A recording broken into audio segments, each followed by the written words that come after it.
Haleluya. Magandang gabi po sa inyong lahat sa pangalan ng Panginoon Hesus Kristo. Dito po sa Hanpat, the First Presbyterian Church in Daejeon City. Ako po ay unang beses dito po sa iglesia. Kahit unang beses nandito po ako at kilala ko po si Reverend Kim Jong-jin doon po sa Amerika, so doon sa Hawaii. Dahil po sa relationship sa Kanya at ako po ay narito upang ipapahagi ng salita ng Panginoon dito po sa napakagandang iglesia ng Panginoon Hesus. 아무도 아멘을 안 하는 거 보니까 아마도 해석이 필요한 것 같습니다. 오늘 저녁에 여러분과 함께 이렇게 한밭 제일장로교회에서 하나님의 놀라운 영광과 임재 가운데서 예배를 드리며 주님의 이름을 높여드리고 또 함께 말씀을 증거할 수 있는 기회를 주신 하나님께 참으로 감사합니다. 저는 한국에서 6년 반 목회를 했었고요. 그리고 필리핀에서 1992년 1월부터 선교 사역을 했는데 여러분께서 지금 보시는 교회가 이제 필리핀 근교 마닐라에 있는 교회입니다. 그래서 성도들도 그래도 필리핀에서 꽤 규모가 있는 교회로 성장을 하였고 또 주일학교 아이들도 한 2,000명이 넘고요. 교사들도 120명이 넘고 수천 명의 성도들이 참석하는 원주민들이 그렇게 출석하는 교회로 되어졌고 여러분께서 보셨던 지금 화면에 나온 것처럼 2010년부터 아시아 지역에 있는 교회들로 하여금 아시아 교회가 스스로 선교하게 하자. 그러니까 언제까지 미국과 한국 교회가 세계 선교의 무거운 짐을 다 짊어지고 갈 수 있겠느냐라는 주제를 가지고 필리핀 그리고 인도네시아 또 주변에 있는 중국, 인도 또 여러 나라에 있는 그런 선교 동원가들을 통해서 주변의 교회들을 이웃 나라들을 동원하고 그리고 가난한 아시아 교회들이 또 힘이 없는 아시아 교회들이 스스로 아시아 복음화를 이루는데 동력을 이루기 위하여서 국제 선교대를 개최하고 있습니다.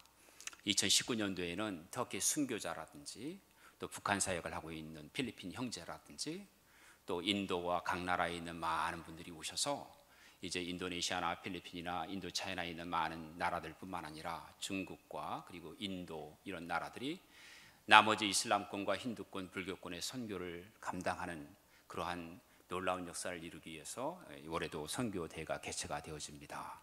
여러분께서 기도해 주시고 또 하나님의 놀라운 역사들이 계속해서 우리 주님 오시는 그날까지 더 많은 사람들에게 더 많은 민족들에게 더 많은 교회들이 동원될 수 있도록 기도해 주시기를 우리 주 예수 그리스도로 간절히 부탁을 드립니다. 저는 김정준 목사님을 몇 년 전에 미국에서 배웠습니다. 아주 성령이 충만하시고 또 말씀과 진리 가운데서 정말 누가 보아도 정말 하나님께서 기뻐하시는 귀한 목사님을 알 수 있었는데 로렌 커닝엄 목사님을 만나러 하와이를 갔다가 목사님을 뵙게 됐어요. 몇 년 만의 일이었지요. 사모님도 뵙고 그리고 제가 태국의 남침례교회 그 신학교와 그곳에서 특강이 있었고 또 거기에 졸업생들 그리고 수많은 이제 그 지도자들을 세미나를 인도하게 되어졌는데 그리고 홍콩 가는 길에 잠시 한국을 하루를 들리게 되어졌습니다. 그러니까 바로 가도 되는데 한국에 들려서 여러분 교회를 방문하고 다시 홍콩으로 가게 됩니다. 그래서 여러분 교회 이렇게 만나게 되니 얼마나 반갑고 한국에 과연 이런 교회가 있을까 할 정도로 뜨겁고 박수 소리도 너무나 대단하고 찬양하는 소리도 너무나 대단하고 기도하는 소리도 대단하지만 구호를 이렇게 공산당처럼 외치는 교회는 처음 봤습니다.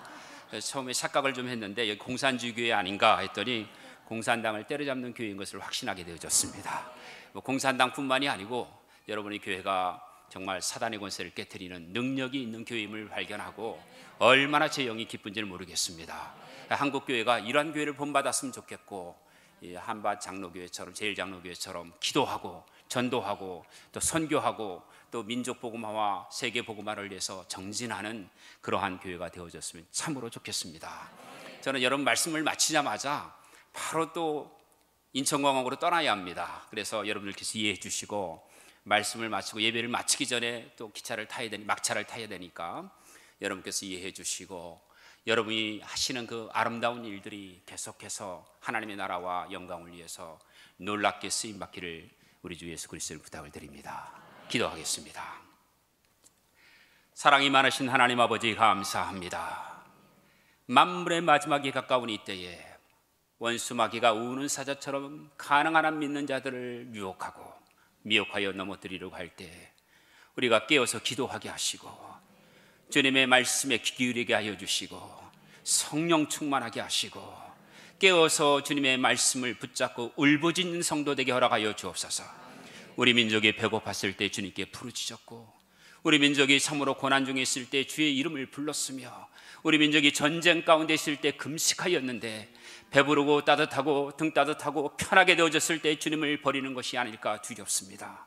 주님, 이렇게 한파 제1장로교회처럼 기도하는 교회들이 늘어나게 하시고 부르짖는 교회들이 늘어나게 하여 주시고 전도의 능력이 증가되는 교회들이 늘어나게 하여 주시고 하나님의 나라가 흥왕되는 교회가 늘어나게 하여 주시고 주님의 나라를 위하여 전도의 열정을 가진 성도들이 늘어나게 하여 주옵소서. 주님, 대전 복음화뿐만 아니라 민족 복음화가 속히 이루어지게 하시고 허리가 동강 잘린 이 한반도 땅에 민족이 하나 되는 역사가 있게 하여 주시고 북한에 기도하는 성도들의 기도소리를 외면하지 마시며 주여 고난 가운데 있는 북한 주민을 외면하지 마시고 성도들의 기도를 들어주옵소서. 주님, 세계가 바뀌고 있습니다. 온 지구촌이 놀랍게 변화가 되고 있습니다.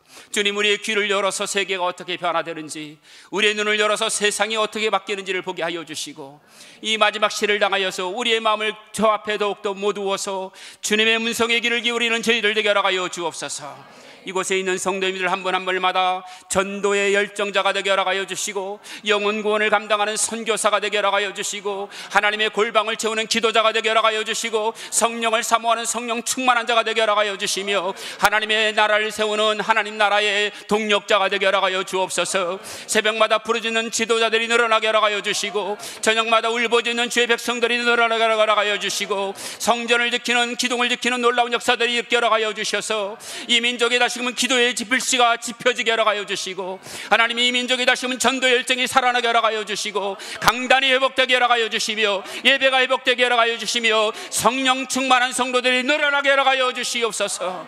주님, 기도하옵기는 이 교회를 통하여서 하나님의 나라가 참으로 놀랍게 성장할 줄로 믿습니다. 한국교회에 소망이 있을 줄 믿습니다. 단에 세우신 김종진 목사님을 하나님의 능력으로 붙잡아 주시옵시고 이종이 입을 열어 말씀을 선포할 때마다 불과 같은 말씀, 능력이 넘치는 말씀, 화영금을 쏘는 것 같은 말씀들이 쏟아지게 하여 주시고 원로 목사님이 이루신 아름다운 터전이에 그 다음에도 다음 세대를 통하여서 세대와 세대를 거쳐서 놀라운 역사가 있다고 말하는 아름다운 세대교회의 교회가 되게 하여 주옵소서.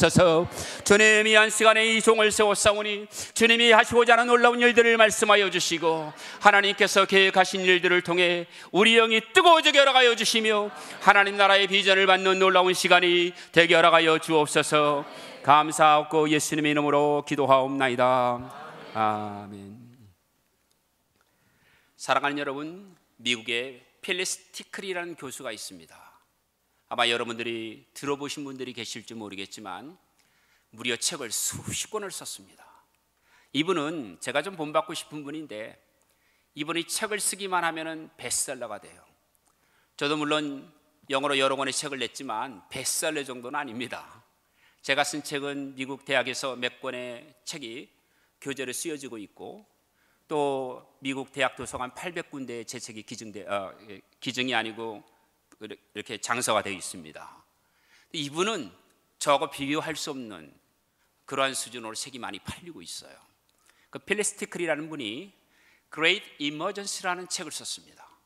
그 내용은 뭐냐면 Great Emergence는 위대한 발생 또는 위대한 탄생 이렇게 말할 수 있는 것인데 그 책의 내용은 작은 스케일의 책이 아니고 지구촌 2000년의 기독교 역사를 전체를 한번 훑어봐서 2000년의 역사 가운데 가장 중요한 사건이 무엇인가를 맥을 짚었던 책입니다.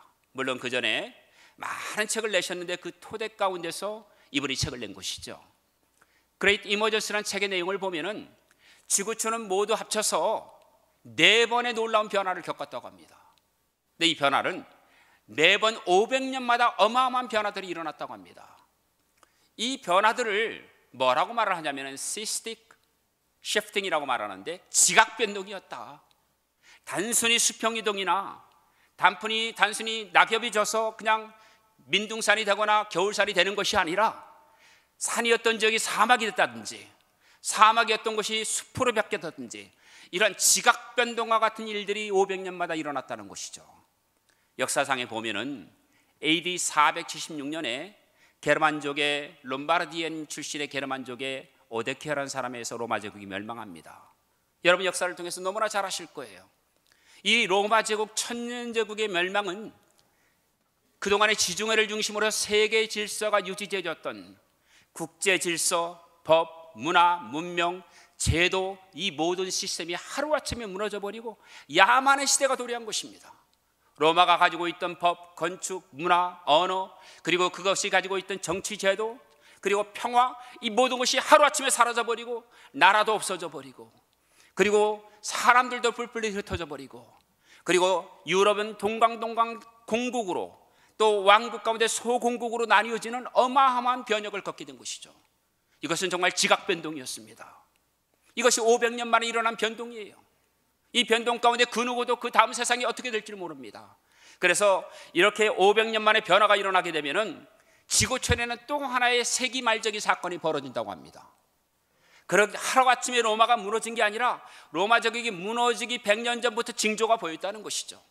그 징조들을 보게 되면 뭐냐면은 로마의 질서들이 더 이상 유지되기 힘들고, 로마의 그러한 군대들을 유지하기 힘들어서 변방에는 끊임없이 야만족들의 침입이 있었고, 훈족의 침입과 게르만족의 이동과 그리고 민족의 대이동이 있었던 것이죠. 그리고 로마가 가지고 있는 질서 가운데는 끊임없는 부패와 전쟁과 제국의 안에 있는 황제들의 암살과 잦은 교체가 있었던 것이죠. 한 해는 6명이 교체된 적도 있습니다. 이렇게 구질서를 더 이상 유지할 수 없는, 구체제를 더 이상 유지할 수 없어서 이제는 뭐냐면 모든 것들을 떨이해야 되는, 그래서 우리는 이것을 뭐라고 말하면 그레이트 럼피지라고 말합니다. 이것은 다른 말로 말하면 자이언트 세일이에요. 이것은 에스테트 세일이라고 말해서 우리가 갖고 있는 모든 재산을 다 처분해 버려야 되는 것입니다. 그리고는 새로운 시대를 준비하기 위한 그런 것들을 준비해야 되는데, 로마는 더 이상 로마 제국을 유지할 수 없었던 것이죠. 그리고 로마 제국이 무너진 자리에 여러분이 잘 아시는 장원제도, 영주제도, 중세제도라고 하는 것이 도래가 되어집니다. 로마의 멸망은 중세의 시작을 예표하는 것입니다. 로마의 멸망은 새로운 암흑시대의 도래를 말하고 있는 것이지요. 500년이 무너진 자리에 또 다른 세대가 들어오는데 500년의 것을 다 처분을 해야 새로운 시대를 준비할 수 있겠지요. 로마 제국의 멸망 뒤에 중세는 새로운 개념입니다. 조그마한 소왕국들, 조그마한 그런 제도들, 그리고 로마 시대에는 없었던 기사단들, 로마 시대에 없었던 그런 신분 제도들, 그리고 로마가 가지고 있지 않았던 영주 제도들, 로마가 가지고 있지 않았던 장원제들이 도래하게 됩니다. 그리고 또 500년이 흘러갑니다. 그래도 또 한 번의 지각 변동이 일어납니다. 로마를 흔들고 있었던 그 모든 것들이 사라진 줄 알았는데 또 한 번의 지각 변동이 일어나는 그것이 바로 무엇입니까? 1054년에 있었던 그레시즘이라고 말하는 것이죠. 동로마와 서로마의 다시 분열이에요. 그래서 동로마는 정교회로 나뉘어 나가게 되고 서로마는 가톨릭 교회로 남게 되는 것이죠. 이것은 더 이상 인류가 화해되지 못한 천년의 분리를 가져왔습니다.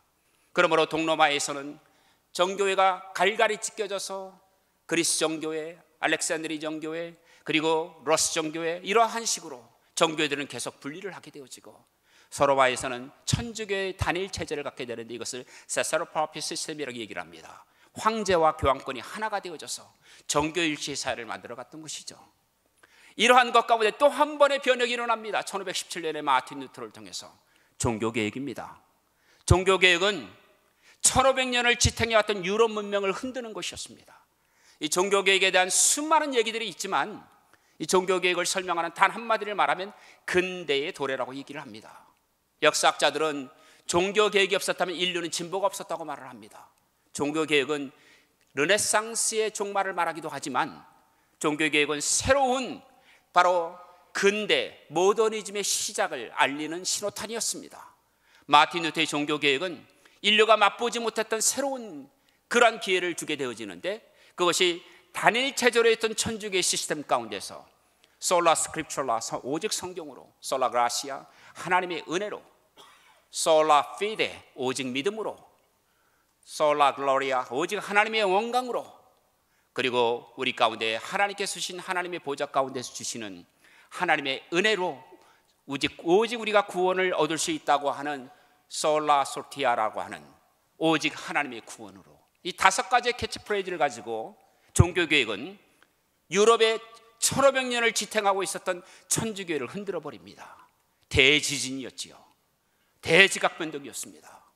저는 2년 전에 마틴 루터로부터 요한 칼빈으로부터 주빙글리, 벌링거, 멜랑히톤 이런 종교개혁자들이 활동했던 수많은 지역들을 차를 몰고 유럽 전체의 종교개혁의 진원지를 다 찾아다닌 적이 있습니다.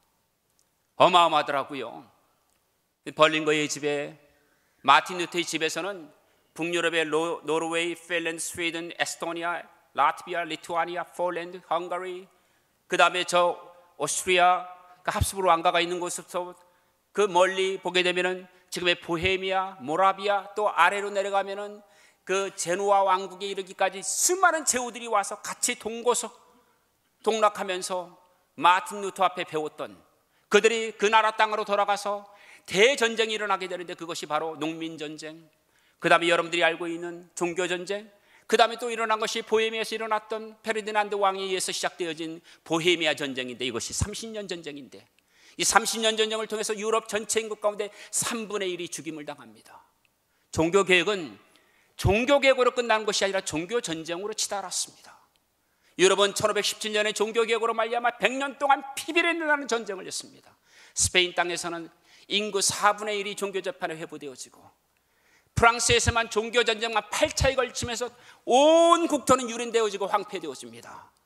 독일은 종교전쟁의 각축장이 되어져서 스페인에서 군대가 내려오게 되고, 프랑스에서 군대가 오게 되고, 영국에서 군대를 파송하게 되어지고, 보헤미아에서, 합스부르 왕가에서, 헝가리에서, 폴란드에서, 에스토니아에서 군대들이 와서 싸우는 전쟁터로 바뀌어버립니다. 루터의 종교개혁 현장에 스위스는 종교전쟁 가운데서 프로테스트파, 반프로테스트파 각 도시마다 전쟁이 일어납니다. 유명한 취리 전쟁, 제노바 전쟁, 베른 전쟁, 그 다음에 여러분 로잔 전쟁, 이런 것들이 그 유명한 피비린 나는 전쟁입니다. 여러분들이 아시겠지만은 취리 같은 경우는 전쟁 가운데서 그 얼마나 많은 사람들이 죽임을 당했는지 강물 가운데 핏물을 떠나지 않을 정도로 그렇게 어마어마한 전쟁들이 있었습니다. 30년 전쟁 가운데서 아우스부르스 종교회의를 통해서 비로소 평화가 도래한 것 같은데 또다시 전쟁이 일어납니다. 우리는 500년 동안 있었던 그런 구체제의 천주교회를 무너뜨린 것이 단순한 것이 아니라 오직 믿음으로, 오직 성경으로, 오직 은혜로라고 말을 했는데 결과는 전쟁이었어요. 결과는 피비린내 나는 전쟁 가운데 너무나 많은 사람들이 죽임을 당하였고, 유럽은 유린되어졌고 피폐해졌고, 유럽은 종교개혁의 가치조차 기억할 수 없을 정도로 독일은 양분되어져 버렸고, 유럽은 양분되어져 버렸고 더 이상 회복 불가능한 상태로 가게 되었습니다. 이렇게 되어진 가운데 천주교권에서는 식민지를 통해서 선교를 확장해 나갑니다. 개신교회는 반감만 했지요. 1727년 8월 13일에 모라비안 교도들이 자기 조국을 잃고 90% 인구가 보헤미안 왕국에서 모라비안이 쫓겨나서 일부가 쫓겨나가서 기도한 것이 삭손이라고 하는, 여러분 들으셨던 진델룸 백작의 영지 가운데 기도하는 헤르누트라는 곳에서 성령의 체험을 받게 되어집니다. 우리는 이것을 유럽의 오순절이라고 표현을 합니다. 이들이 기도하는 가운데 세계 선교의 비전을 받게 되어지고, 이들이 기도하는 가운데 10개 나라를 놓고 기도하기 시작하면서 비로소 우리 인류 가운데 최초의 개신교 선교 운동이 일어났다고 해도 과언이 아닐 것입니다. 이러한 놀라운 기도 운동은 실제로 선교사 파송으로 이어집니다. 그것이 바로 평신도 선교사 파송 운동입니다.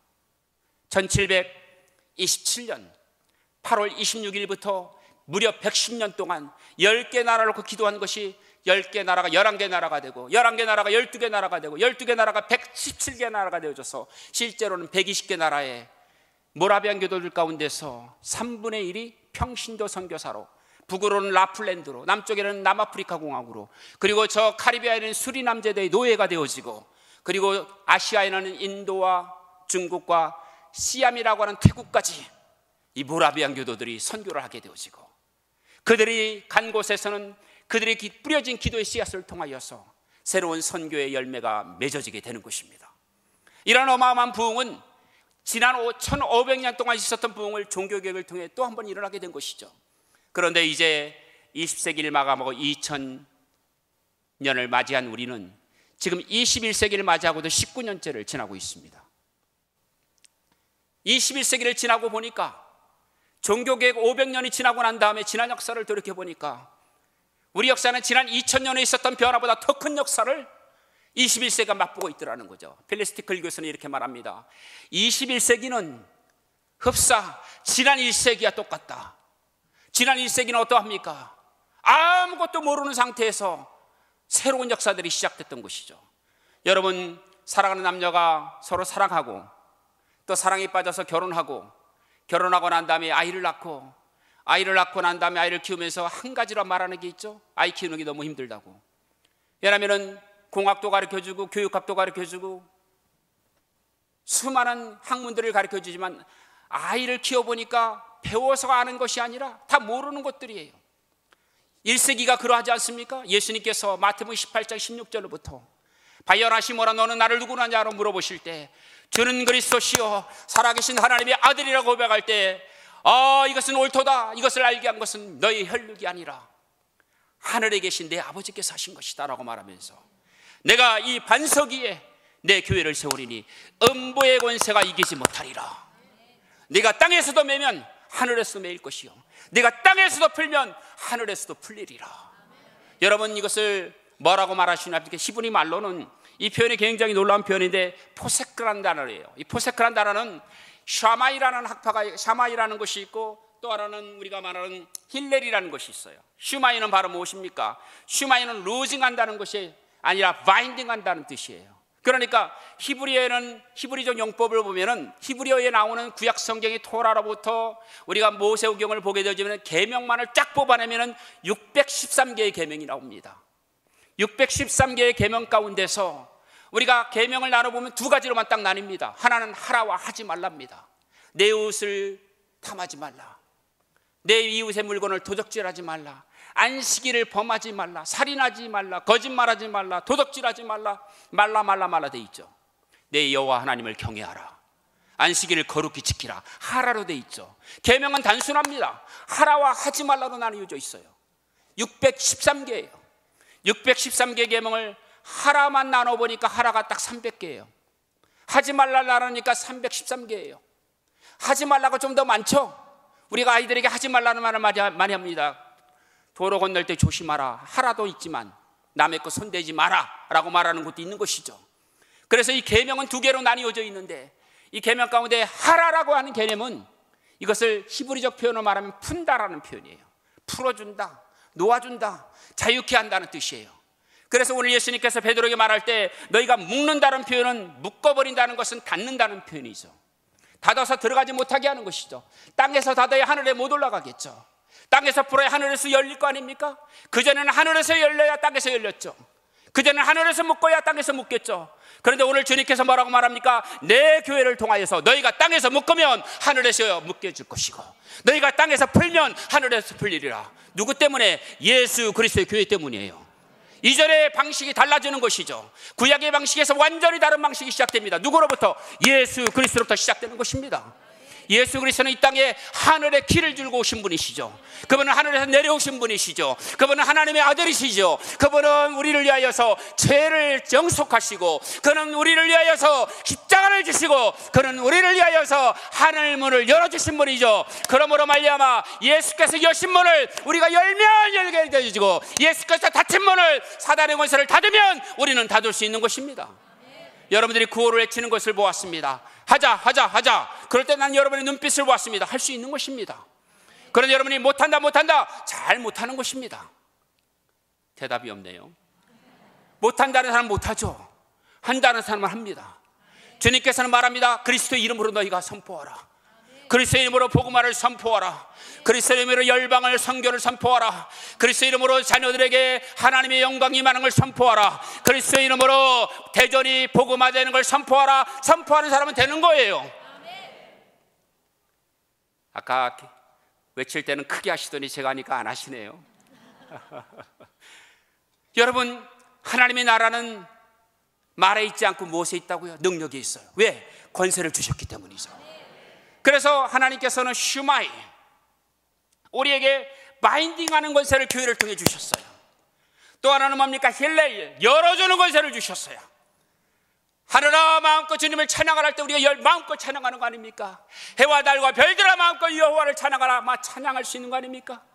우리가 주님의 이름을 부르고 노래할 때마다 주의 영광을 선포하는 가장 큰 놀라운 이유가 무엇입니까? 그리스도 예수의 이름이 있기 때문인 줄 믿습니다. 이 교회에게 주신 권능은 얼마나 크고 놀라운 일인지 모릅니다. 그런데 여러분, 필리스 티클 교수가 지난 2000년 동안의 인류 역사를 다 점검해 보니까 지난 세계에 일어난 변화는 500년에 일어난 변화, 1000년에 일어난 변화, 1500년에 일어난 변화하고 비교가 안 되더래요. 비교가 안 돼요. 종교개혁하고도 비교가 되지 않고, 그레시즘이라고 하는 대분열과도 비교가 되지 않고, 로마 제국의 멸망과도 비교가 되지 않는 어마어마한 변화가 지난 세계에 일어나고 있다는 거죠. 저는 The Rise of Global South라는 책을 썼습니다. 물론 영어 책이죠. 지구촌의 어마어마한 변화를 책으로 써냈습니다. 600페이지 정도 됩니다. 지구촌에 일어난 곳곳의 변화를, 저는 170개국을 다녔습니다. 정확하게 말하면 169개국이에요. 지구촌에 얼마나 놀라운 변화가 일어나고 있는지 모릅니다. 너무나 많은 사람들이 우물 안의 개구리에 지구촌에 거대한 변화가 일어나는 걸 못 보고 있어요. 내 민족, 내 땅만 보면 한반도에 당장 전쟁이 일어날 것 같아도 지구촌을 전체를 들어보면 지금도 전쟁이 있는 지역이 있습니다. 지금도 총성이 퍼지지 않는 곳이, 끊어지지 않는 곳이 있어요. 난민들의 행렬이 끊어지지 않는, 여러분 레바논과 시리아와 주변 팔레스타인 요르단을 가보십시오. 사랑하는 여러분, 이란을 가보십시오. 여러분처럼 예배할 수 있는 성도가 단 한 명이라도 이란에 있습니까? 그런 분이 있으면 저에게 손들어서 말씀해 주십시오. 이란은 종교의 자유가 없습니다. 이란인들은 예배를 드릴 수 있는 권한조차 없어요. 살아있는 채로 살해당했습니다. 그래서 이란에는 가장 놀라운 속도의 지하교회 성도들이 많습니다. 이슬람 최대 국가 가운데 하나 가운데서. 근데 그들이 어떻게 찬양하는 줄 아십니까? 찬송가를 소리내지 않습니다. 기쁘다고 조세년을 찬양한다면 어떻게 할까요? 이렇게만 찬양을 해요. 눈으로 해서 눈에서. 이 소리가 나가는 순간 비밀경찰이 잡아갔기 때문이에요. 그런데 이란에 얼마나 많은 크리스천들이 잡혀갔는지, 저는 그것을 남부로부터 북부, 동부로부터 서부까지 쭉 다녀갔는데 얼마나 많이 울었는지 몰라요. 이란에 있는 성도들이 예수 그리스도를 만나고 난 다음에, 이란 사람들은 세계에서 너무나 다른 사람들이더라고요. 제가 볼 때는. 왜냐하면 여러분들이 어떠한 마음으로 세례를 받는지는 저는 알 길이 없습니다. 적어도 이란 성도들은 세례를 받겠다고 한다면 그것은 남다른 의미를 갖고 있습니다. 이란 사람들이 세례를 받는다고 한다면 그것은 목숨을 각오하는 일입니다. 발각되는 순간 강제로 이혼을 시킵니다. 이란은. 아이들은 강제로 입양되어져서 예수 믿는 이유 하나로 자기의 자식을 영원히 볼 수가 없어요. 그리고 그 아버지는 인간이 상상할 수 없는 고문을 당합니다. 그 고문당한 얘기는 한도 끝도 없을 정도로 많아요. 대롱대로 매달려가지고 팔이 휘어져서 포크를 제대로 못 집어요. 이렇게 다 휘어져 있더라고요. 다리가 완전히 엿가락처럼 휘어져서 걷지를 못해요. 너무나 교도소에 크리스천들이 많아서 교도소를 비워야 되겠기에 비밀경찰, 종교경찰들이 와서 너희가 그리스도인인 것을 부인하면 오늘 풀어주겠다고 해도 한 명도 안 나가요. 지금까지. 난 이런 나라 처음 봤어요. 제가 그게 너무너무 궁금했어요. 근데 그 땅에 가서 그게 풀리더라고요. 이 사람들은 진짜 이슬람이 얼마나 헛된 종교인 걸 예수를 믿는 순간 깨달아요. 얼마나 우리가 이슬람에 속아왔고 얼마나 거짓 종교에 속아왔는지를 예수를 믿는 순간 깨달아요. 그래서 그들은 세례를 받는 순간 예수를 믿는 것은 순교를 각오하는 것입니다. 아니, 순교를 각오한 사람이 팔뚝 휘었다고 뭐 문제가 됩니까? 순교를 각오한 사람이 이혼당했다고 문제가 됩니까? 천국에서 만나면 되지. 순교를 각오한 사람이 자녀가 다 입양돼서 저기 뭐 갔다 그래서 하나님이 책임져 주겠지. 이렇게 말하더라고요. 저한테. 변절하는 자가 없어요. 그래서 제가 다녀본 나라들 가운데 두 나라, 딱 두 나라. 한국은 아니에요. 한국은 절대 아닙니다. 남한은 가장 책망받을 나라 가운데 하나예요. 남한은 제일 말을 많이 맞아야 될 나라 중에 하나예요. 이렇게 하니까 저를 막 노려보는 분들이 되게 많은데 이유가 많습니다. 정말 칭찬받아야 될 교회, 이란 교회, 지하교회 성도들, 또 하나가 북한 지하교회예요. 저는 너무나 많이 알아요, 그분들을. 이분들, 제가 아는 분 한 분은 7번째 들어갔어요. 아직 소식 모릅니다. 순교당할 줄 알고 들어가는 거예요.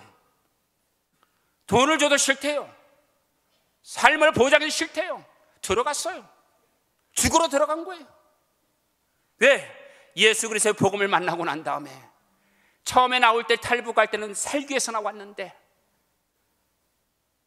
압록강, 두만강을 건널 때는 먹고 살기 위해서 나왔는데, 나와서 예수를 만나고 나니까 예수가 진짜야. 그러고 나니까, 예수를 발견하고 나니까 내 형제가 보여, 내 가족들이 보여, 다시 들어가는 거예요.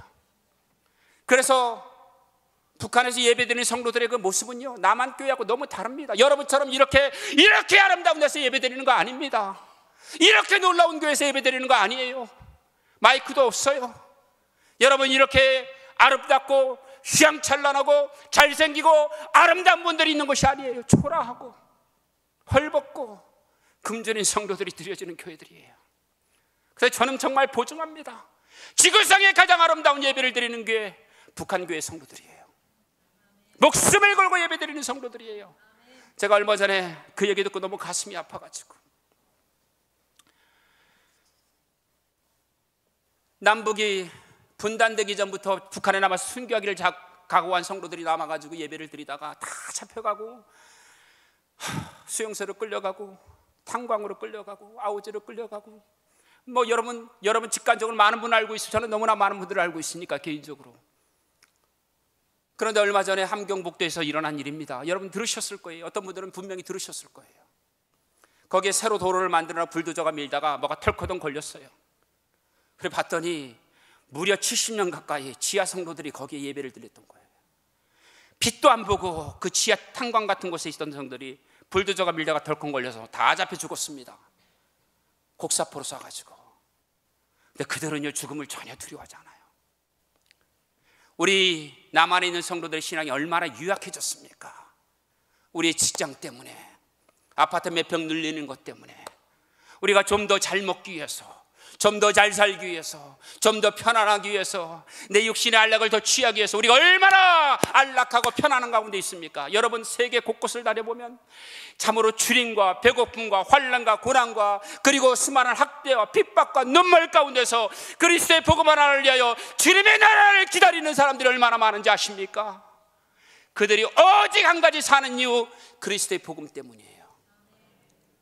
그 복음 때문에 살아가는 자들을 보면 저는 고개가 숙여지고, 나는 너무나 많은 것을 가졌고, 나는 너무나 많은 것을 누렸고, 나는 너무나 많은 것을 누리고 누려서 가장 부끄러운 종이 아닐까 회개할 때가 한두 번이 아니에요.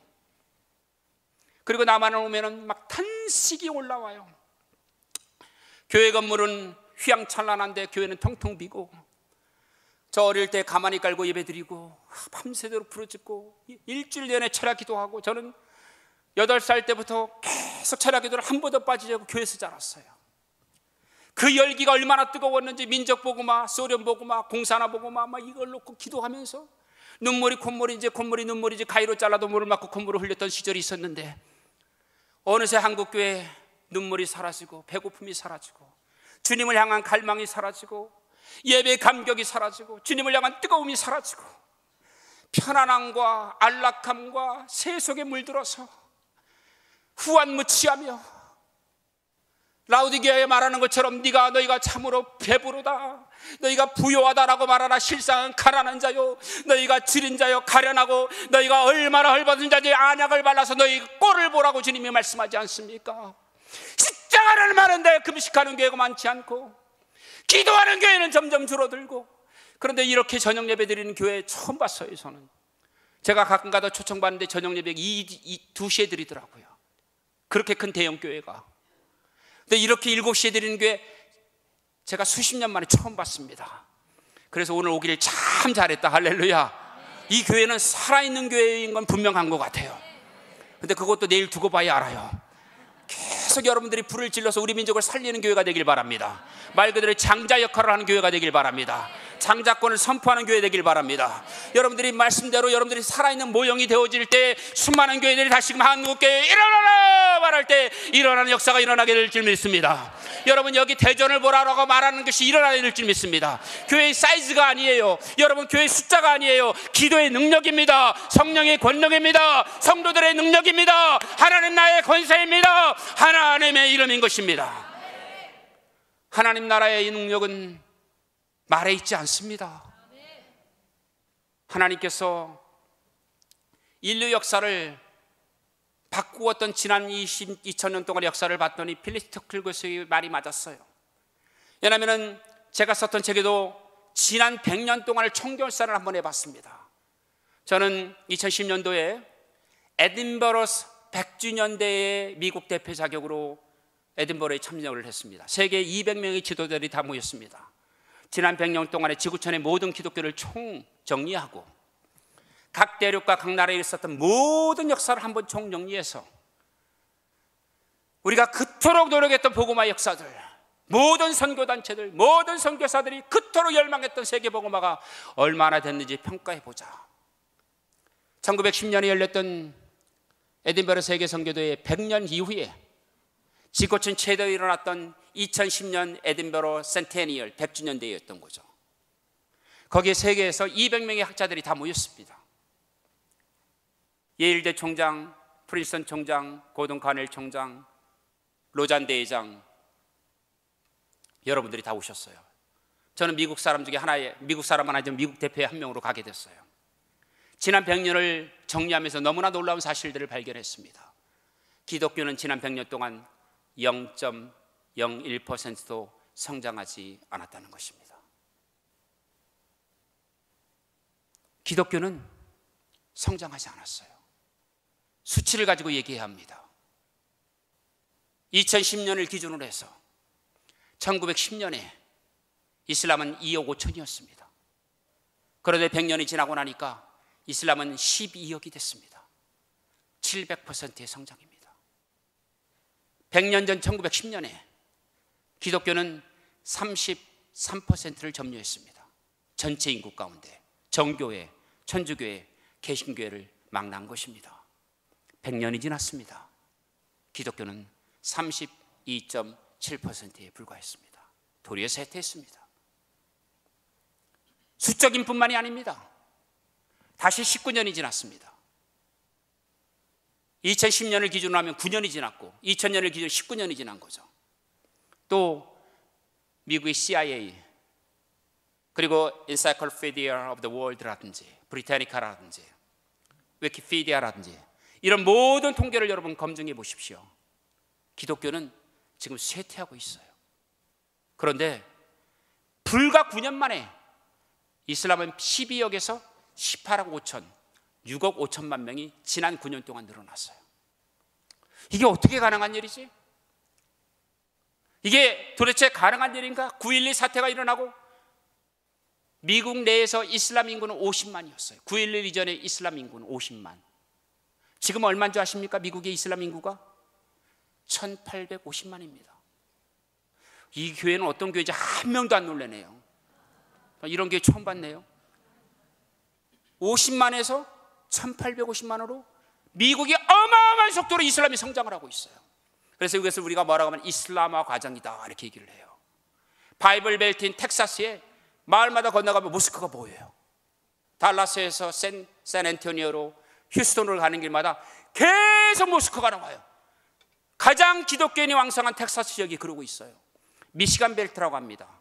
미시간 벨트에 이슬람 인구들이 계속 들어와가지고 그 지역이 완전히 이슬람화돼서 학교와 시장까지 당선이 되고 있어요. 하원의원이 나왔어요. LA 가장 많은 이슬람 커뮤니티가 생겨나고 있습니다. 그런데 조사해 보니까 제일 많은 것이 뭐예요? 개종이에요. 개종. 복음주의 신학교 교장이 이슬람으로 개종했어요. 천주교의 신부 수녀가 개종했어요. 신학교 교수가 개종을 했어요. 방송에 나와요. 하버드 대학 신학과 교수 조셉 유세프라고 하는 분이 2개의 박사학위를 갖고 계세요. 신학 박사, 음악 박사, 감리교의 목사님이세요. 그런데 이슬람으로 개종을 했어요. 그리고는 Islamic Institute, Research Institute라는 걸 세워서 수많은 미국의 지성인들을 이슬람으로 개종시키고 있어요. 저는요, 얼마나 놀랐는지 모릅니다. 여러분, 우리가 기도하지 않는 사이에, 우리가 깨어있지 않는 사이에 원수는 얼마나 빠른 속도로 기독교의 안방들을 차지하고 있는지 모릅니다. 세계는 바뀌고 있습니다. 세계는 더 이상 기독교가 유럽의 기독교가 아니라, 더 이상 서구의 기독교가 아니라 기독교가 남반구로 이동을 하고 있습니다. 100년 전에 기독교의 인구는 60% 이상이 서구권에 있었는데, 이제 100년이 지나고 조사해 보니까 성장은 하지 않았지만 중심층에 이동이 있었던 것입니다. 유럽과 미국 중심에서 이제는 아시아로 이동을 하고 있어요. 그래서 기독교의 중심층은 아시아로 이미 옮겨졌습니다. 미국보다 더 많은 개신교 신자가 중국에 있어요. 미국은 1억 명의 개신교 신자가 있다고 말한다면 중국은 1억 3,500만의 개신교 신자가 있습니다. 인도 한 대륙에만 4,700만 명의 개신교 신자가 있습니다. 인도네시아 한 나라에만 4,300만 명의 개신교 신자가 있습니다. 이 수치를 보고도 한 분도 안 놀라는데 그 수치는 대한민국 인구와 맞먹는 숫자들이죠. 이렇게 가장 불모진 힌두권, 가장 이슬람 인구가 많은 이슬람 최대 인구 나라가 인도네시아인데, 인도네시아에 어마어마한 기독교 부흥이 일어나고 있어요. 그렇지만 아직도 그들은 그 나라의 소수입니다. 아직도 중국에서 기독교 신자는 소수이고 핍박을 많이 받고 있습니다. 그렇지만 이런 엄연한 변화 가운데 더 이상 미국이 기독교 최대 국가가 아니라 기독교의 중심축이 이미 미국에서 아시아로 건너와 버렸어요. 그래서 이제는 아시아권뿐만 아니라 전 세계를 보면서 기독교의 선교 전략이 바뀌어져야 되고, 아시아권 선교를 동원해야 되고, 아시아권 교회 스스로가 일어나서 선교사를 파송해야 되고, 아시아권 스스로가 이슬람권을 선교하고 힌두권을 선교하고 불교권을 선교하는 마지막 태스크를 남겨놓고 있습니다. 지난 1900년 동안 온 유럽의 선교사들이 불교권을 융단 폭격을 해도 하나도 성공한 나라가 없는데 유일한 나라 하나가 대한민국이에요. 불교권 가운데 복음화를 유일한 나라 하나가 대한민국이에요. 그래서 대한민국이 선교한다면 2억 6,400만, 여러분 위키피디아 가서 통계를 보십시오. 현재 2019년 2억 6,400만이라고 말합니다. 불교도 인구가. 이 2억 6,400만의 불교도들을 복음할 수 있는 유일한 힘이 우리 대한민국에 있는 줄 믿습니다. 그러게 우리는 평양 장대교회 부흥처럼 하나님이여 불교권에도 부흥을 주옵소서, 불교권에도 부흥을 주옵소서, 불교권에도 부흥을 허락하여 주옵소서. 우리는 기도해야 됩니다. 저는 태국에서 복음을 전하는데, 태국에서 한 자매가 식사를 했어요. 밥을 안 먹어요. 왜 밥을 안 먹냐고 했더니 사자를 보여주더라고요. 그래서 나흘째 금식 기도하느냐고 물어봤더니 40일 금식 기도 중이래요. 열흘째래요. 40일 금식 가운데. 그럼 왜 기도하느냐 했더니 자기는 중국 선교사로 가겠대. 그 중국 어디냐 했더니 중국의 이슬람권 선교사로 가겠대요. 여러분, 라오스에 갔는데 라오스 교회 성도들이 5명, 6명 핍박을 받아가지고 교회가 등록을 못해요. 라오스 교회 청년들을 모아놓고 제가 집회를 했는데 90%의 라오스 청년들이 선교사로 가겠대요. 어디로 가겠냐니까 아프가니스탄, 파키스탄, 방글라데시로 가겠대요. 교회는 시작부터 선교적입니다. 교회는 성장해서 선교하는 게 아니에요. 교회는 모든 구조가 같아서 선교하는 게 아니에요. 예루살렘 교회는 시작하자마자 선교한 것이죠. 안디옥 교회는 시작하자마자 선교한 것이죠. 교회는 시작하면서부터, 우리 어린아이들 때부터 선교가 참으로 시작할 때부터 시작하는 것이 교회의 태생입니다. 그렇게 하지 않으면 교회는 더 이상 지구촌 복음화를 이루는 데 쓰임받을 수가 없습니다. 그러기를 하나님께서 한밭 제일장로교회를 세워주신 줄로 믿습니다. 우리 하나님의 뜻이 있어 여러분들을 선교하는 교회요, 민족을 복음하는 교회요, 통일을 위해 기도하는 교회요, 세계 복음화를 이루는 교회요, 여러분의 자녀들이 하나님 앞에 쓰임받는 교회요, 하나님의 성령의 능력을 가지고 여러분들이 선교하는 교회로 하나님이 세워주신 줄로 믿습니다. 우리 하나님의 놀라운 역사를 이루기 위해서 우리가 무엇을 할 수 있을까요? 많은 분들이 말합니다. 나는 능력도 부족합니다. 나는 권능도 부족합니다. 나는 아무것도 할 수 없습니다. 그래도 지난 세기에 일어난 것들을 보면 그런 얘기가 쏙 들어갈 것입니다. 유럽의 기독교회는 놀라운 속도로 쇠퇴하고 있습니다. 노르웨이, 핀란드, 스웨덴, 덴마크 이 나라들은 실제 교회를 가는 출석률이 전 인구 가운데 1%를 넘지 못하고 있습니다. 영국에 있는 전체 매주일마다 교회 가는 숫자보다 모슬렘의 인구가 더 많습니다. 영국에 있는 성공회들의 교회 나가는 숫자는 350만인데 영국에 있는 모슬렘의 숫자는 650만입니다. 프랑스의 천주교회가 1%를 넘지 못하고 있습니다. 천주교회를 나가는 프랑스의 전체 천주교회의 숫자가. 그런데 프랑스에 있는 모슬렘은 700만인을 넘고 있습니다. 독일 하나에만 350만의 터키 모슬림들이 있습니다. 150만의 알바니안 모슬림들이 있습니다. 무려 700만이면 이슬람이 득실거리고 있습니다. 여기에 시리아 난민까지 가세해서 이제는 800만을 넘어서고 있습니다. 그런데 독일의 모든 교회를 나가는 숫자는 300만을 넘지 않고 있습니다. 기독교가 시작되어지고 기독교 문명을 꽃피웠고 종교교육이 일어났고 기독교 신앙이 모태가 되어졌고 신학이 창궐했던 유럽의 나라들이 기독교를 버리고 있어요. 지난 100년 동안. 이것이 유럽에 세속화입니다. 유럽의 무너진 자리에 어느 누구도 선교사로 가려고 하지 않고 있습니다. 참담한 유럽의 교회 현신들은 교회가 박물관을 바꾸는 것은 그나마 다행이죠.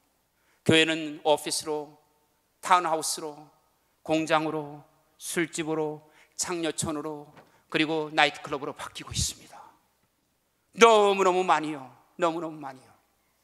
이제 유럽의 교회의 모습은 뭐든지 반기독교라고 하고 있어서 우리는 포스트 크리스천 에라라고 말합니다. 기독교 후기 시대를 갖고 있다.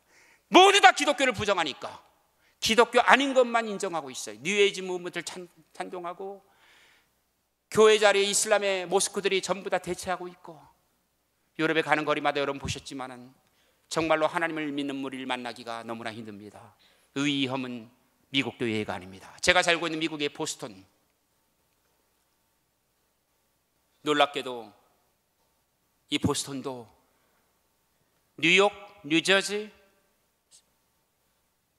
커네티컷, 로드아일랜드, 메인, 뉴햄프셔, 메인, 버몬트, 이 지역이 전체 인구 가운데 기독교 출석률이 1%를 넘지 않습니다. 미국입니다. 1%를 안 넘습니다. 참담합니다.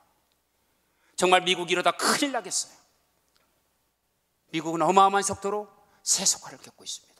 1억 명의 기독교인 가운데 출석률은 3천만 명이 안 됩니다. 이름뿐인 기독교를 갖고 있어요. 3억 2천만 명의 미국인 이민자까지 3억 5천이라고 말하죠. 거기에 1억 2천만 명의 천주교인, 1억 명의 개신교인 신자가 있다고 말하는데 교회를 가는 사람은 이 3억 5천만 가운데 3천만 명이 안 돼요. 이렇게 참담해요. 누가 나서서 다시금 미국을 깨울 것이며, 누가 나서서 다시금 유럽을 깨울 것이며, 누가 나서서 힌두권을 다시금 각성시킬 것이며, 누가 나서서 이슬람권을 다시 한번 깨울 것이며, 누가 나서서 불교권을 깨울 수 있겠습니까? 지난 세기 동안의 이슬람의 발흥과 기독교 서구권의 채태와 그리고 제3세기 기독교의 발흥과 그리고 또한 이러한 많은 것 가운데 우리가 눈여겨야 될 것이 두 가지가 있습니다. 그 첫 번째가 사하라 남단에 있는 아프리카 기독교의 발흥입니다. 아프리카 기독교는 1910년 이전에는 전체 가운데 기독교인이 9%를 넘지 않았습니다. 지금은 47%를 넘습니다. 참 놀라운 일이죠. 아마 이렇게 기독교화가 된 나라는 지구상에 한 나라도 없어요. 여러분이 들어봤죠? 짐바브웨, 나미비아, 스와질랜드, 리퍼블릭 콩고, 잠비아, 나이지리아, 기아나, 그 다음에 탱자니아, 케냐, 그리고 옆으로 우간다, 그리고 밑으로 내려가면 어떤 나라가 있습니까? 여러분 루완다, 브룬디, 다 기독교 인구가 70%에서 80%를 넘는 국가들입니다. 그런데 이 나라들 우리가 마냥 박수 칠 수만 없어요. 거짓 복음이 들어가고 있고, 번영의 복음이 사람들을 병들게 하고 있고, 축복의 복음이 그들의 세속적인 마인드를 더 가속하고 있습니다. 아프리카를 새롭게 깨워가고 있습니다. 여러분, 남미는 천주교 국가에서 놀라운 형태로 개신교로 변하고 있습니다. 제임스 스토리라는 학자가 있습니다. Is Latin America turning to the Protestant? 책이 있습니다. 라틴 아메리카가 개신교회로 전향하고 있느냐, 너무나 도전적인 책이었죠. 이 책이 나왔을 때 세계 학계에서는 코웃음을 쳤는데 이분이 보란듯이 통계를 보여줬습니다. 과테말라 전 인구 가운데 67% 개신교, 엘살바도르 전인구 가운데 70% 개신교, 니카라구아 전인 가운데 60% 개신교회, 코스타리카 50% 개신교. 여러분 이런 나라들을 보니까 인구 절반 이상 개신교로 가고 천주교는 텅텅 비기 시작하는 거죠. 개신교에 가는 신자 숫자가 천주교에 가는 숫자보다 많아졌어요. 그런 나라 가운데 하나가 브라질입니다. 브라질에는 여러분이 아시는 것처럼 개신교 신자만을 합쳐도 이제는 7천만을 넘어서고 있어요. 어마어마한 숫자죠. 지구촌 최대의 기독교 개신교 신자라고 해도 과언이 아닌데, 이런 남미의 부흥들은 칠레, 아르헨티나, 우루과이 같은 궤도로 가고 있고, 페루에 일어나고 있는 부흥들, 에콰도, 볼리비아, 여러분 옆에 보면 베네수엘라, 콜롬비아 나라들, 이런 나라들에게 변화들이 일어나고 있고, 도미니칸 리퍼블릭, 헤이티, 자마이카 이런 나라들, 세인트 마틴, 큐바 어마어마한 속도로 변화하고 있어요. 이런 나라들이 어떠한 이유 때문에 변하고 있습니까? 두 가지 때문입니다. 1961년부터 63년에 로마 교황청은 바리칸 제2공회를 열었습니다. 그리고 바리칸 공회는 인류 역사상 두 가지의 너무나 중요한 사실을 온 세상에 공언합니다. 첫 번째, 종교개혁 이후에 종교개혁을 믿는 개신교 신자들을 뭐라고 말합니까? Heretical Brethren outside of church라고 얘기했습니다. 이단적 형제들, 천주교 교회 밖에 있는 이단적 형제들이라고 단언한 것이죠. 이것을 철회했습니다. 그래서 outside brother라는 말을 빼버렸어요. 두 번째는 뭡니까? 1800년 만에 처음으로 성경을 읽게 했습니다. 그래서 천주교 역사상 처음으로 성경을 공식적으로 인정한 것이죠. 그래서 이것을 통해서 모든 세계에 있는 천주교 신자들에게 성경을 읽게 하는데, 이것이 중남미에 일어난 베이식 크리스천 커뮤니티 운동입니다. 베이식 크리스천 커뮤니티 운동이 무엇입니까? 천주교인들이 처음으로 성경을 접하는 순간 4명에서 5명, 많게는 5명에서 6명이 모여서 성경을 읽기 시작하면서, 성경을 읽는 대로 보니까 다 성경은 초자연적인 역사죠. 모세가 나왔을 때 홍해바다를 가르는 사건이 나오고, 반석을 치니 물이 나오는 사건이 나오고, 해를 멈추라 여호수아가 말할 해가 멈추게 되어지고, 성경은 전부 다 초자연적 역사로 가득 찹니다. 그런데 중남미 사람들이 이게 너무나 익숙한 거예요. 성경을 읽는 대로 선포하는데 기적이 일어나기 시작했어요. 그것이 중남미에 일어난 놀라운 성령의 바람이었습니다. 선교사들이 한 건 하나도 없습니다. 선교사들 공헌이 하나도 없어요. 어디에 공헌이 있는 거죠? 말씀에 공헌이 있습니다. 여러분, 우리는 무엇을 하든지 성경 말씀을 벗어나면 안 됩니다. 말씀 중심 안에, 말씀 안에 우리는 말씀 안에서만 행해야 할 줄 믿습니다. 그런데 성경을 가르치는 교사가 없었어도, 선교사들이 가지 않았어도 과레말라에, 니카라구아에, 코스타리카에, 에콰도르에, 볼리비아에 성령의 역사들이 일어나기 시작하는 거죠. 왜? 성경을 읽으니까 이 성경은 하나님의 진리의 말씀이기 때문입니다. 그래서 베이식 커뮤니티가 일어나면서 막 일어나기 시작하니까, 제가 엘살바도르를 갔는데, 그때 엘살바도르 가가지고 한 수백 명의 목사님들 세미나를 인도하고 있는데, 그 목사님이 대통령 선거에 나가려는 분이었어요. 지금 대통령이 됐는지 모르겠네요. 될 수도 있을 거예요, 그분이. 그런데 그분이 저에게 무슨 얘기를 하시느냐면은, 생방송으로 지낸 히스패니아어로 온 나라에 다 이렇게 생방송 나갔는데, 그리고 나서 이분이 예배를 마치고 저한테 와서 이런 얘기를 하세요. 내가 당신에게 좀 소개해 줄 게 있다고. 그분은 방송국을 가지고 계세요. 크리스천 북서를 갖고 있어요. 신학교를 갖고 있어요. 그래서 그분의 교회가 얼마나 큰지, 이 교회당이 있는데 텐트를 계속 쳐서 시장을 형성하고 있어요. 시장을 형성하고 있는데 시장이 계속 텐트가 치는데 얼마나 큰지 몰라요. 그러면서 딱 서더니 저한테 그래요. 이분이 그 증언이에요. 천주교 로마 바티칸 이 공의회 때 성경을 허락한 순간 자기도 너무나 독실한 천주교 신자였답니다. 그런데 베이식 커뮤니티에서 성경을 읽는 순간 마리아가 거짓인 게 그냥 믿어지더래요. 천주교 교회가 가짜인 게 그냥 믿어지더래요. 성경을 읽으니까. 그럼에도 불구하고 천주교를 떠날 수 없어서 그래서 기도 그룹을 인도했대요. 기도 그룹을 인도했는데 3,000명, 4,000명씩 모였답니다. 그래가지고 3,000명, 4,000명씩 모여서 기도 그룹을 한 거예요. 개신교 목사도 없고요, 선교사도 한 명도 없어요. 3,000명, 4,000명을 하는데 그렇게 9년을 했대요. 9년을. 그런데 성경을 읽으면 읽을수록 천주교는 가짜다, 이 천주교는 잘못됐다는 게 계속 나오더래요. 너무나 괴로워가지고 어느 날 자기는 그 무리들 앞에 이렇게 얘기를 했답니다. 내가 아무리 성경을 읽고 아무리 기도해봐도 나는 이 천주교에 머무는 것은 옳지 않은 것 같다. 오늘부터 내가 천주교를 떠나겠다. 나를 따르려고 하는 분들은 이 재산 다 놔두고 우리 나가자. 그래서 이 시장 여기로 왔대요. 텐트 하나 치고. 그런데 따라 나오기 시작하더래요. 그게 2만 명 교회가 된 거예요. 2만 명이 모여요, 그 교회가. 여러분, 하나님의 말씀의 능력이 얼마나 큰지 아십니까?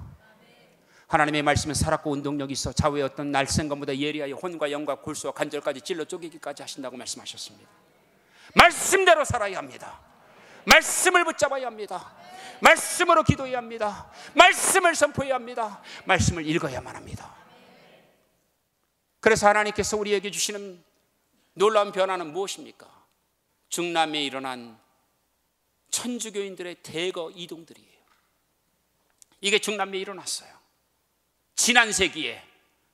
제가 통계가 너무 많아서 여러분들에게 이런 걸 자세하게 보내드려 깜짝깜짝 놀라는데, 여기 놀라는 사람이 없어서 그런 얘기해도 효과가 없을 것 같아서 아예 안 하는 게 낫겠어요. 저는 놀래게 하는 자료들이 너무 많아갖고 이 부분에 눈이 깜짝해야 되는데 미국 분들은 잘 놀래거든요. 이렇게 딱 보면. 근데 한 명도 안 놀래요. 그래서 효과가 없을 것 같아서 어차피 뭐 저 떠날 사람이니까 얘기 안 하겠습니다. 너무나 중요한 통계를 제가 많이 갖고 있어요. 중남미에 시대마다 어떤 변화가 있었는지를 제가 쭉 한번 정리를 했는데, 그 정리 가운데서 아주 중요한 사건이 한 가지가 있어요. 그게 바로 무엇이냐면은, 중남미는 미국 선교의 모판이었어요. 그래서 천주교회가 끊임없이 개신교 선교사를 맡아가지고 문을 열려고 하니까 문을 못 여니까 미국이 도와준 것이 독립전쟁이에요. 여러분 들으셨겠죠? 볼리바라는 장군에게 자금을 대가지고 가레말라 공국 5개를 멕시코로 독립시켜주고, 볼리바르를 통해서는 볼리바르 공국을 나누는데 그게 그랜 콜로니예요. 그랜 콜로니라는 대제국을 나누는데 그 나라가 지금 베네수엘라, 콜롬비아, 에콰도르, 페루, 볼리비아, 칠레, 아르헨티나, 우루과이, 그리고 또 날아가면 파라과이입니다. 한 나라였어요. 이 나라를 독립시킨 이유가 뭐예요? 선교하려고. 그래서 어마어마한 선교사들이 들어갔는데 0.0001%도 선교를 못했습니다. 그렇게 많은 선교사들이 들어가도 스코틀랜드 성서공회가 북아프리카에 90년 동안 선교했는데 개종자를 1명 얻었어요. 이렇게 1명, 90년 동안. 영국 CMS, 처치 미셔너리 소사이어티가 이란과 이라크 그 중동 지역에 150년을 선교를 했는데 개종자를 6명 얻었어요. 이게 이슬람권, 이런 천주교권 선교의 현장입니다. 우리 힘으로 선교할 수 없습니다. 우리의 능력으로 선교할 수 없습니다. 우리의 지식으로 선교할 수 없습니다. 성령이 아니고서는 안 되는 것입니다. 그런데 오늘 그 해답이 여기 나와 있습니다. 바로 안디옥에서 선교를 하던 바울과 바나바가 성령의 능력을 힘입어서 소아시아와 유럽과 가는 곳마다 복음을 증거하니까 하나님의 나라의 권능이 나타나고 죽은 자가 일어나고 병든 자들이 고침을 받고 귀신들이 떠나가고 하나님의 나라가 선포되어질 때마다 이방인들이 돌아오는 놀라운 역사를 보게 되어집니다. 타이터스, 티도가 돌아오게 되어지고, 바로 하프는 유대인이고 하프는 이방인이었던 티모티가 돌아오게 되어지고, 이방인들의 제자가 오는 것은 12제자 가운데도 있었던 일이 아닙니다. 마가는 알렉산드리아에 있는 유대인 공동체의 복음을 증거했습니다. 다데오와 바톨로메는 아르메니아 가서 전도했는데 유대인들에게 전도하다가 아르메니아 마지막에 전도했습니다. 많은 12사도들의 유대인 공동체의 복음을 증거했지만 이방인에게 복음을 증거한 사람 바울과 바나바예요. 그런데 바울과 바나바가 이방인에게 선교를 하니까 하나님의 나라가 흥황하고 이방인들이 주께 돌아오더라는 거죠. 그런데 문제가 생겼어요. 12사도들이 이끄는 알렉산드리아 교회라든지 또는 저희는 사이린 교회라든지 카르티지 교회들은 전부 다 유대인 공동체 교회들이에요. 그런데 이 교회들 가운데는 유대인식으로 할례를 받고 유대인식으로 안식일에 예배를 드리고 유대인처럼 예배를 드리는데 이 이방인들은 어찌할 거라서 해결 문제를 갖지 못하여서 할례를 받아야 됩니까? 유대인처럼 율법을 지켜야 됩니까? 613개의 계명을 지켜야만 합니까? 이들은 어떻게 해야 됩니까? 라고 알 바를 모르고 바로 예루살렘에 와서 물어보니까 베드로가 말합니까? 우리 유대인도 지지 못하는 짐을 왜 저 이방인에게 지려고 합니까? 지우지 마십시오. 이게 뭡니까? 오늘 예수님께서 말씀하신 마태복음 18장, 너희가 땅에서도 무엇인지 풀면 풀리리라. 교회의 권세를 말하는 것이죠. 우리 유대인도 짐을 지는 거 이방인이 풀어주라는 거죠. 우리 죄의 권세, 사망의 권세, 죽음의 권세, 세상의 권세를 풀어내는 것이 교회의 능력인 것입니다. 교회는 그 권세를 가지고 있는 것이죠. 병든 자가 나오면 기도하는 것이 교회이지요. 문제가 있으면 나오는 것이 교회이지요. 여러분 아픔이 있으면 교회에 나오는 거지요. 그러면 교회는 서로 장로들과 함께 뭐라고 말합니까? 기름을 바르며 기도할지라. 할렐루야. 기도하는 것이지요. 왜? 주님이 풀어주라 말씀하시니, 주님이 우리에게 그것을 풀어주라, 열어주라고 말씀하시니 예수 이름으로 선포하는 것입니다. 하자 하면 된다. 할렐루야. 할렐루야. 제가 더 아멘합니다. 하면 됩니다. 그리고 우리 하나님께서 또 놀라운 일을 주십니다. 그러면 율법을 우리가 지켜야 됩니까? 할례를 다시 받아야 됩니까? 이방인들이. 그러니까 야고보가 일어나서 말합니다.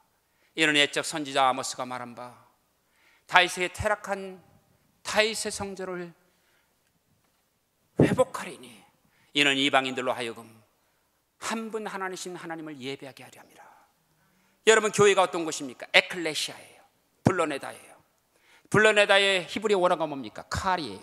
칼은 뭡니까? 어셈블링이에요. 모이다예요. gathering together예요. 모이는 곳이에요. assembly 또는 gather together, to assemble together예요. 그래서 이 에클레시아의 원어인 칼은 불론에서 모으다라는 합성어가 돼야 완전한 교회라는 뜻이 돼요. 그것이 언제 성경에 나옵니까? 모세의 장막이 모이는 곳 아니었습니까? 하나님의 임재가 있는 곳. 그래서 그 하나님의 장막을 뭐라고 말합니까? 오펠이라고 말하지 않습니다. 하나님의 터버너클을 뭐라고 말합니까? 미시칸이라고 말해요.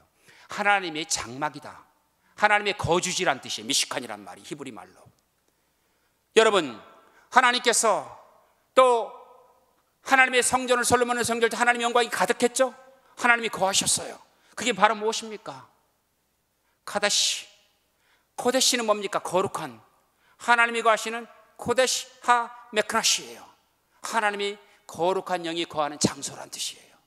하늘이라도 하나님의 발이 좁거든, 땅이라도 하나님의 발등상이 잡겠거늘 여호와 하나님께서 너희 손으로 지은 성전에 있겠느냐? 그러나 나의 눈이 너희를 떠나지 않을 것이요, 나의 귀가 너의 귀에 청종할 것이요, 나의 마음이 그곳에 있으리니 내 마음이 성전에 있으리라. 기도하는 무리들, 하나님을 예배하는 무리들, 하나님을 찬양하는 곳에 하나님의 눈과 하나님의 귀와 하나님의 마음이 이곳에 있는 줄로 믿습니다. 그러므로 하나님께서 그 일을 이루실 때 우리에게 어떤 것을 주십니까? 하나님의 영광의 임재가 임하는 것입니다. 그런데 그들이 하나님을 싫어하니까 어떤 일이 생겼어요? 여러분 아시겠지만 BC 586년에 네부갓네살 왕을 통해서 바로 예루살렘 성이 멸망해버리고 맙니다. 왕은 눈이 뽑혀서 사슬에 묶여서 끌려갑니다. 짐승처럼. 그리고 그들이 바벨론 강가에서 참으로 나라를 잃었는데 맨날 이스라엘 백성이 싫어한 게 뭐고, 예배드리는 걸 너무 싫어했죠. 맨날 제사 드리는 걸 너무 싫어했죠. 그리고 그들은 장막절로부터 시작해서 6월절, 그리고 더 나아가서 뭡니까? 초실절, 그리고 오순절, 그리고 나팔절, 그 다음에 여러분 하나님께서 함께 속죄일, 그리고 초막절에 이르기까지 너무너무 싫어했어요. 하나님을 예배하지도 않고 경배하지도 않는데 하나님이 뭐라고 말씀하십니까? 너희가 그 땅에서 나의 말을 청종하면 내가 복을 주겠으나 너희가 내 말을 청종하지 않으면 내가 너를 뽑아하여 아이가 일 못하는 이방 땅으로 뽑아서 그곳에서 너희가 나를 청종하지 않으면 나의 말을 준행하는 자 남은 자를 택해서 본토에 돌아와서 내가 너희 하나님임을 알게 하리라. 여러분, 그래서 바벨론 강가에 있었던 사람들이 이렇게 말합니다. 우리가 바벨론의 여러 강변에 거기에 앉아서 시온을 기억하더니 그 중에 버드나무에 우리의 수금을 걸었나니 이는 우리가 사로잡은 자가 거기서 우리에게 노래를 청하며 우리를 황폐케 한 자가 기쁨을 청하고 자기를 위하여 시온 노래 중에 하나를 노래하라고 시킵니다. 시편 137편에 있는 말씀입니다. 우리가 이방에 있어 어찌 여호와의 노래를 부를 수 있겠습니까? 예루살렘아, 내가 어떻게 예루살렘을 잊을 수 있으며 내 손으로, 그 오른손으로 그 예루살렘의 영광을 잊을 수 있겠습니까? 여러분, 비로소 빼앗기고 성전을 빼앗기고 난 다음에 예배의 중요성을 깨달은 거지요. 그래서 그들이 시작한 것이 바로 뭡니까? 베이트 하크네셋이에요. 베이트 하크네셋은 뭡니까? 베이밤이라는 단어에서 나왔습니다. 10명의 유대인 성도들만 모여서 기도했던 것이죠. 베이밤. 그 베이밤이 베이트 하크네셋이라는 회당이 되어진 것이죠. 그래서 그 회당 가운데서는 아침에 드려지는 걸 샤릿이라고 말하는데 세모네 예술의 13개의 기도가 드려지고 쉐마의 기도가 올려지고 그 다음에 엘레인 왕의 기도가 올려집니다. 예수님이 주기도문에서 왕의 기도를 말합니다. 그리고 여러분 오전에 드려지는 민학과 기도 가운데서 쉐마로 예스루의 쉐마와 엘레이노 기도를 드려주는데 그 엘레이노 기도 가운데 또 하나의 기도가 드려집니다. 비아레튜드라고 말하는 팔복의 기도가 나오죠. 그리고 저녁에 드려지는 마립 기도가 있지요. 쉐마로 예스루와 그 다음에 또 하나의 기도가 바로 무엇입니까? 엘레이노의 기도예요. 그리고 안식일에 드리는 무사프 프레이어가 있습니다. 이러한 기도 가운데서 이스라엘 백성들은 70년 동안 훈련을 받습니다. 매일 3번씩 예배드리는 훈련. 이것이 초대교회까지 왔던 것이죠. 그런데 이방인들에게 야고보 사도가 말합니다. 이방인들이 하나님의 전에서 예배케 하라.